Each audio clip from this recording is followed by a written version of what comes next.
Okay, Ja. ich heiße Christel. No, in English. Oh, in English, okay. Ich heiße Christine Frankhorst, or Christel Frankhorst. Ich spelle Christine, B-R-U-N-K-H-O-R-S-T, Frankhorst. Okay, thank you. You're welcome. If you could describe an ideal community for the unification movement, what would it look like? Okay. Have my own experience working actually in one of the larger communities in New Jersey. I have experienced basically the essence of a community. It can't be completely just circling around itself. Every healthy community has to reach out with one hand to the public, to the greater good, to the world, and with the other hand, you have to reach inward to our own community. So both relationships, the love and the care and the support of the brothers and sisters, as well our messianic work for the world, is the essence for the long-term sustainability of a healthy community. I worked in my life always with children.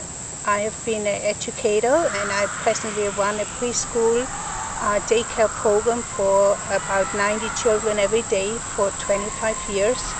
And I've seen a lot of families coming and going. Families from the church, families not from the church, children in the church, children outside. We have encountered that any program which only serves our own church, long term, the children are not inspired about. So it always has to be rooted in the church, sustained in the church, inspired in the church, but we always have to offer it up to the world. So if we build an ideal community to be just self-contained and just for our own goodness, the community will not stay healthy. So we have to always think about this really strong messianic feeling in our heart.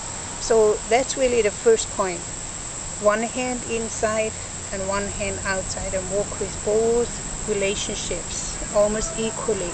And I've seen that with all the BCs who are friends inside the church and have healthy relationships outside the church, they are the most healthiest BCs. The other part, I think, for the plan of a healthy community is really the structure of the ownership of the community, essentially. You know, now with the idea of, Christian Freedom Society, I think the really fulfillment of the 5% responsibility and less interference of anybody else will most likely be a way our brothers and sisters can actually even work together as a community. Because I have experienced now when people have managed their life for so many years, sometimes people are very opinionated and very critical about other people. So they have to really see that the integrity of each family, of each lineage is safeguarded. The assets, what they build up, is a little bit safeguarded, but it still can be done to serve it in a greater good. Because to build a community is always the question of financial foundation. So if people put those assets together, each person's financial investment, should be really saved and should be made flourished and should be kept as somehow their ownership and should be able to move forward. The other part of community, healthy community, long term, when the people, each member of each community really feels that their vision is accommodated and that each individual path is accommodated and each family is part of a greater community but yet has their own integrity and their own space, then the community can function.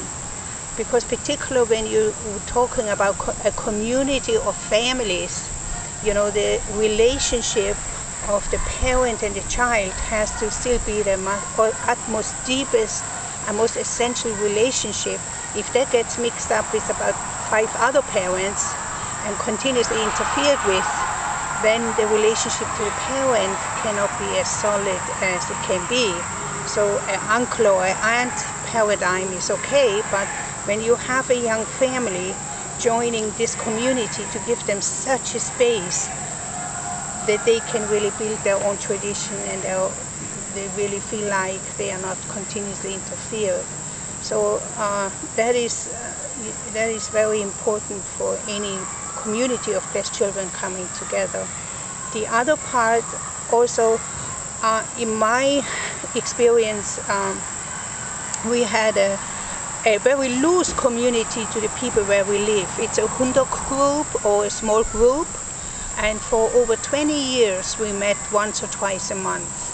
And we always enjoyed celebrating, having a meal together, sharing, and particularly also helping each other raising the children in faith. So they were starting from the small on to pray and give divine principle lectures, just very little, and continuously build it up. And it was such a joyful experience, such a wonderful experience. So we kind of had 20 children in this group, and we kind of always still, how is your child and how can we help you? And we continuously still are supporting each other and helping each other to really go through the blessing, and also helping the young couples to get together and building their own groups now, and all kind of things, dynamics we experienced, which were just so beautiful and so meaningful to all of us. What was mainly also very powerful is that in the process of those gatherings, we all could share about our experiences, and particularly the fathers could speak a lot about their experience, how they joined the church and how they were growing up and what they are liking to do and all their hobbies and all those kind of things. So that was, I have to say, I'm so grateful to God that, my family, we had this kind of small Hundok, we called it Hundok group, because every time we came together we were reading Father's words, but afterwards we did all kind of other things, age appropriately, what the children enjoyed and could take.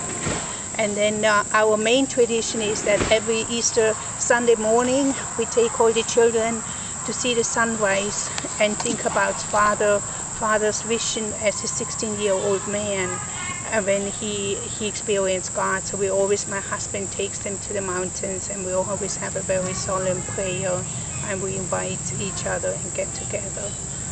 So that's community building events. What are community building events? It's not always that we are together a long time, but we have moments of heart, moments of shimshang which are deeper than we can experience it anywhere else.